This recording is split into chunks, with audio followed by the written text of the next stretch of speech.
Hi all, Jacob Austin here from QS.Zone and welcome to episode 125 of the Subcontractors Blueprint, the show where subcontractors will learn how to ensure profitability, improve cash flow and grow their business.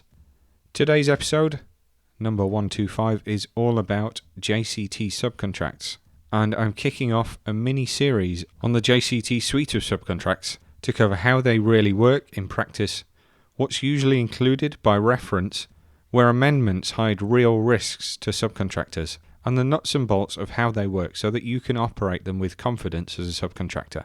And starting of course with today, episode 1 of the mini-series, I'm covering one of the most expensive misunderstandings in UK subcontracting.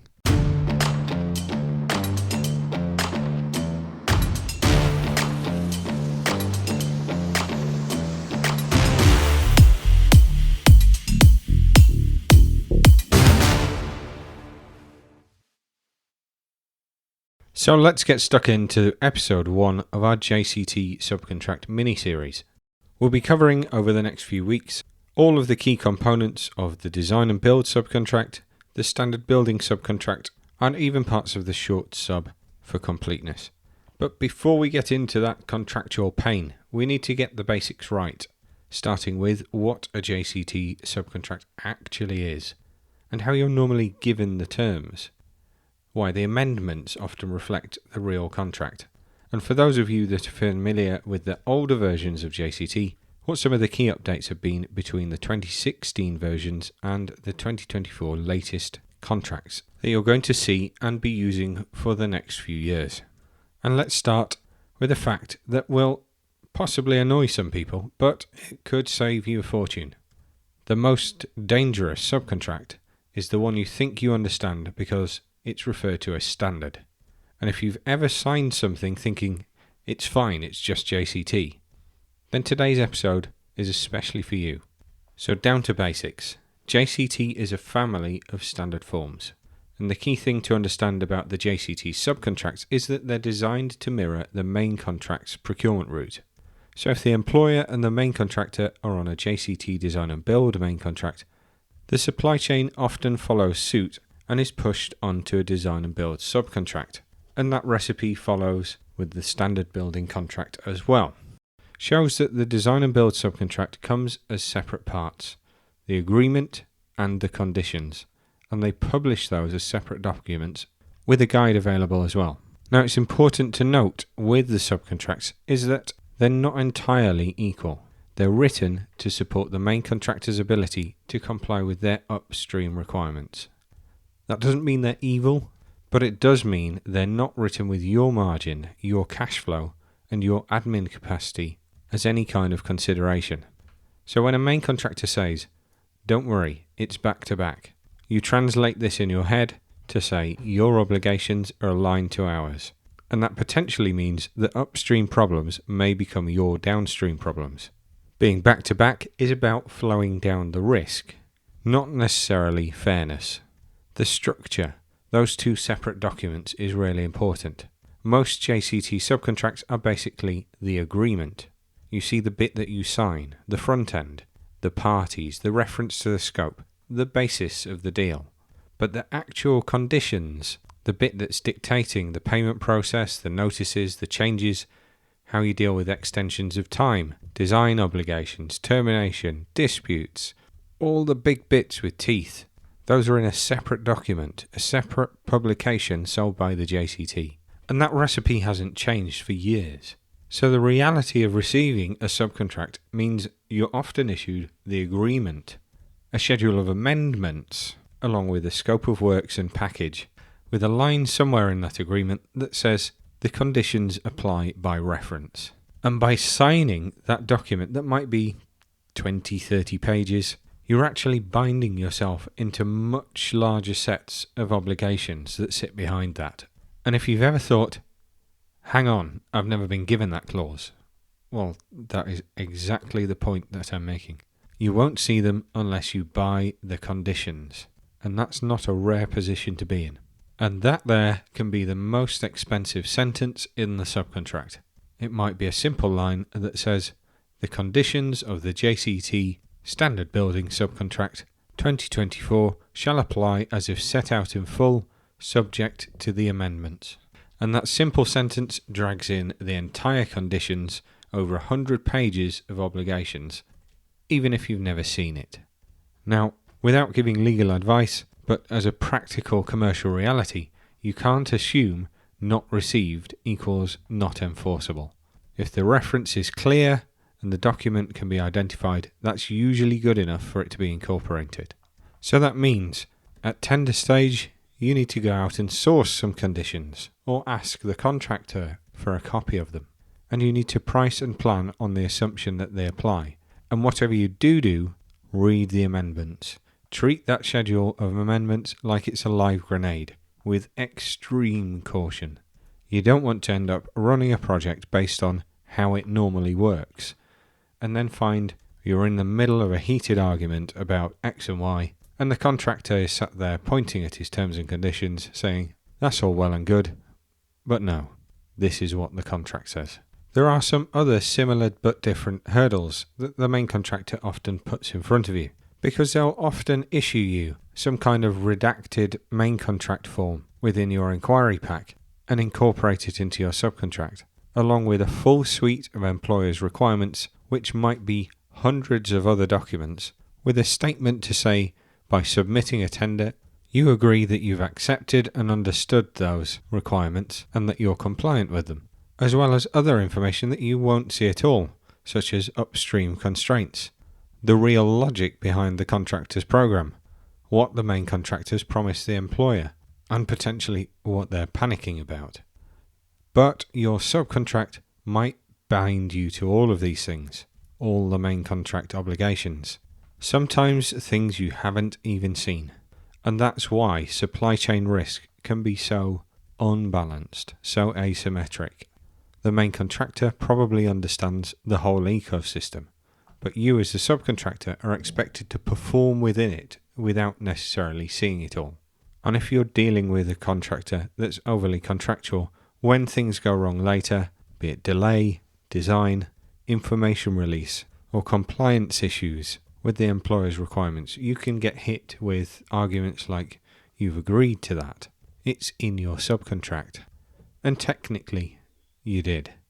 And by signing your subcontract agreement, you're agreeing, as it says in big letters, that all the documents listed out and contained within it are the documents that you're bound to. So part 1 of this series is echoing a message that I've told time and time again on this podcast, to know and understand what you're signing before you enter into contract. The biggest issue, as I alluded to earlier, with JCT Subcontracts is that you're very rarely operating under standard JCT. It's JCT as amended by the contractor's schedule. And amendments are where risk moves around. And it's never really done with a big announcement that's obvious. Hello, Mr. Subcontractor. Today I will be transferring this risk to you. No. Amendments look probably fairly innocent. It's admin.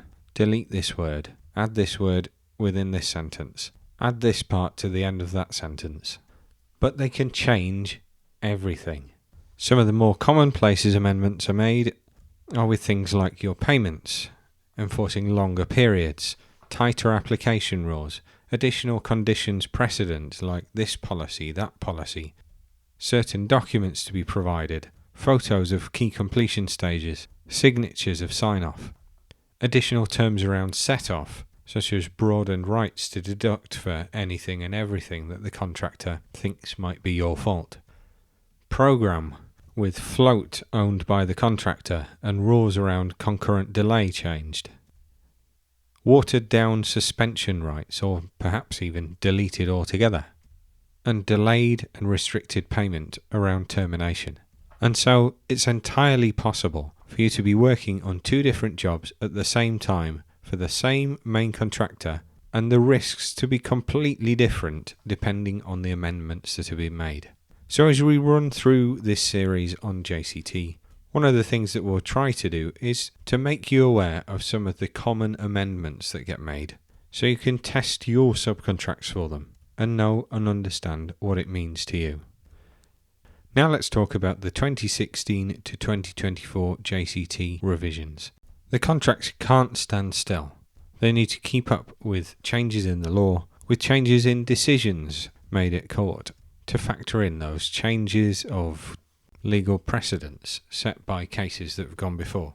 So in 2024, around April time, the JCT issued its latest contracts, changing things like greater flexibility around electronic notices, adapting to Building Safety Act, and general modernisation, as they call it. One of the biggest drivers has been that Building Safety Act 2022, and particularly the wider regime around higher risk buildings and safety information. Government guidance makes it clear certain duty holders must have a digital record of building information, often referred to as the golden thread.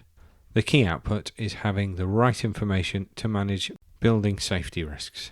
And the reality for subcontractors is that most of that information comes from subcontractors, not the main contractor. We're talking fire stopping, records of where it is, facades, M&E, penetrations, dampers, fire doors, compartmentation, fixings, QA photos of all of those and more, test certs and product data. I spoke about these in detail in episode 116 of the podcast. And this subcontract now passes on large parts of the obligations to you to help the main contractor comply with their obligations. And the long and the short of it is that as a subcontractor, you can no longer be brilliant on the tools and great at production without the paperwork to demonstrate it and back it up. You will get battered at handover if you can't provide the evidence that the contract asks you for. So I'd encourage you to pay very close attention to the contractor's handover requirements and start doing it from an early date. That's how you achieve compliance. The next key area of amendment is around payment. You hopefully know by this point about the Construction Act and the concept of the notified sum, the amount that needs to be paid by the final date for payment unless a valid notice is used. The legislation is explicit on this. You need to get a payment notice from your contractor, and the contractor must pay the notified sum before the final date for payment. If they fail to serve that notice, then your application becomes the notified sum, providing it's compliant with the Construction Act. The contractor still has a route to pay you less money if they submit a pay less notice, and that can reduce the amount that you're going to receive in line with an assessment of their own. Payment notice and pay less notice timing gets adjudicated on and litigated on constantly. Now, I promise I'm not doing this on purpose, but if you refer to episode 117, the one after I told you about before, I'll give you a breakdown of payment and pay less notices under the Construction Act, in case you're not fully aware of your rights. But the JCT's amendments here between 2016 and 2024 have been to tighten up the wording and make it more clear about the procedures that apply. They've aligned it more closely with the Construction Act. But what they have done as well is tighten up the requirements for you to apply on time and for you to administer that application properly. I think something that borrows a little bit from the NEC philosophy. If you're organised, it just gives you clearer rules to follow. If you're sloppy with administration, if your applications are late, if they're vague, if they're not compliant, if they're missing backup, then the new drafting of the JCT 24 makes it easier for the contractor to shut you down and do it cleanly. Payment is always one of those hot topics, so we're going to dedicate a full episode of the JCT mini-series to payment clauses and help you understand them properly. So we'll move on for now to the next key area of amendment, which is around electronic notices and the proper modernisation of the notice processes. This is a genuinely good thing, because nobody wants to send a recorded letter like it's 1992. The contract now allows for important contractual notices to be issued on email. It makes the process faster, cleaner, and it does away with wriggle room. If your notice needs to be served by a particular date, then an email trail will now prove that you either did or didn't do it on time. And of course it does away with that it got lost folklore entirely. What the contract does do is specify key people that you need to issue notices to. So all you need to do is send your document to them. Obviously, if you miss them out, it doesn't count as a valid notice. So it's perhaps a double-edged sword, but an easy one to get right. So with all of this said, what do you practically need to do before you sign a JCT subcontract? Well, if you do nothing else, in my view, you need a copy of the original JCT 2024 subcontract conditions. So if your agreement says JCT DB sub C applies, either ask your contractor for it or buy one yourself.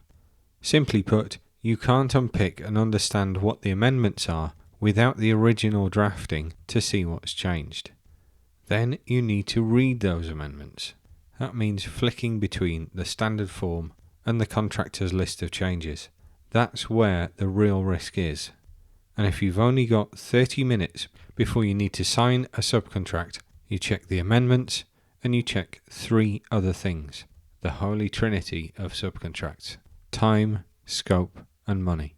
That means a quick check that the price tallies, a quick check that the program tallies, a final quick check that the drawings you priced are the ones in the contract. The rest of the time goes on amendments. If everything goes tits up, that's what's going to cause you the problems. Some red flags to look out for if I was in your shoes: fitness for purpose wording if you're designing, unrealistic limits on indemnities, big set-off with unlimited reasons, removal of suspension rights, anything that tinkers with your ability to get your hands on extra time, and of course loss and expense that goes with that. That might be things like float ownership, always the contractors, or it might be deleting some relevant events and relevant matters altogether. Amendments that remove entitlement to EOT because of concurrency. Clauses that remove loss and expense entitlements altogether. And unreasonable conditions precedent to notices. And one final thought is, if you're going to have to provide a significant amount of QA evidence and O&M data, I know this is probably more of an estimating thing than a contract signing thing, but it's something that gets easily overlooked. If there's a lot of requirements, you need to price labour, you need to price admin to cover it. Because the reality is, you as a manager or an owner of a subcontracting business are not going to go around sites auditing every little step along the way. So you need to rely on your operatives to do that for you. And it's going to eat into their day. That and collating all that information, presenting it properly, filing it, storing it, knowing what it is. There's more admin time tied up in that than the statement photos of each build stage might sound like. Now, this episode wasn't just to kick off our JCT 24 series, but to give you those key warnings about the changes from JCT subcontracts of old, and the reason why if you read your subcontract without a copy of your JCT contract, you'll only get half the story because of incorporation by reference and the lack of physical copy of the terms.